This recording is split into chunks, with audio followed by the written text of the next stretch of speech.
É interessante como é o funcionamento da política brasileira, né? Porque em outubro, eu me lembro muito bem, o presidente da Câmara dos Deputados, e agora candidato à reeleição, e muito provavelmente será reeleito aí com uma votação histórica, teve uma derrota política em dose dupla no estado dele de Alagoas, né? Perdeu a sua aliança e o seu candidato mais apoiado ao Senado Federal foi derrotado, o candidato a governador foi derrotado, ele conseguiu se reeleger para a Câmara dos Deputados, mas há uma discrepância significativa, né, do poder que ele possui em Alagoas para o poder que ele possui dentro da Câmara dos Deputados. Sem dúvida, Paulo, são situações diferentes. Ele foi construindo, né, esse apoio através dos mecanismos de toma lá da cá que o parlamento brasileiro proporciona. Isso a gente tem que falar com toda clareza. Veja, o parlamento é, mais do que qualquer outro local no país, de fato a casa do povo. Lá é onde se concentram os representantes eleitos pelo povo, 513 na Câmara, 81 no Senado.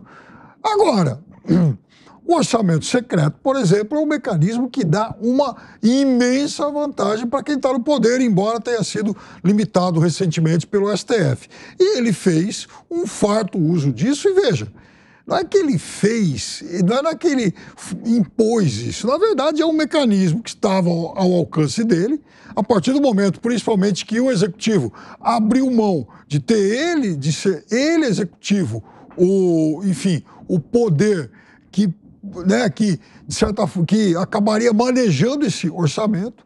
Ele meio que terceirizou isso para a Câmara, até para poder trocar vantagens, comprar apoio, e isso é importante que se diga. Só que tem uma coisa: deputados de praticamente todos os partidos foram docemente constrangidos a aceitar essa nova realidade, a ponto, por exemplo, do atual ministro das Comunicações do governo Lula, ontem, anteontem, né, ter sido tema de várias e amplas reportagens, principalmente do jornal O Estado de São Paulo, apontando, no mínimo, desvios de finalidade de recursos à disposição dos parlamentares pelo orçamento secreto. Aliás, pegou lá dinheiro, inclusive, e enviou dinheiro para construir, por exemplo, estrada que passa em frente, enfim, às propriedades rurais da família dele. Então, com esse mecanismo de toma lá da cá, Arthur Lira foi construindo toda essa soberania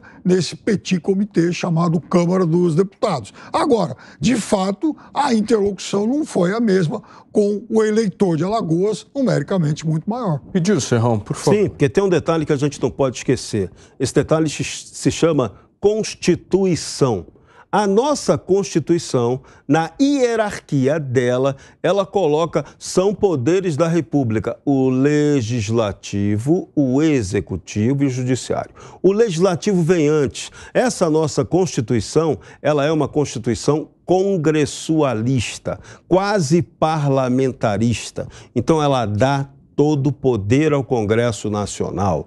E agora nós temos uma oportunidade de que isso possa ser exercido. Os nossos parlamentares têm que acordar para o fato de que é preciso fazer política, de que eles têm poder para exercer, e o poder não pode se limitar a essa questão do clientelismo, do patrimonialismo, do benefício interno entre eles. Era o momento da gente entender que a Câmara tem uma responsabilidade política muito grande para a governabilidade. A Câmara e o Senado. O discurso que o Rogério Marinho fez também colocou exatamente nessa linha o papel do presidente do Congresso Nacional, que é a hora que você junta a Câmara e o Senado. Então, os parlamentares precisam acordar para essa responsabilidade que eles têm. Eles são o verdadeiro poder da República. Está na hora do Brasil discutir aquilo que nunca teve coragem de fazer com seriedade: o parlamentarismo.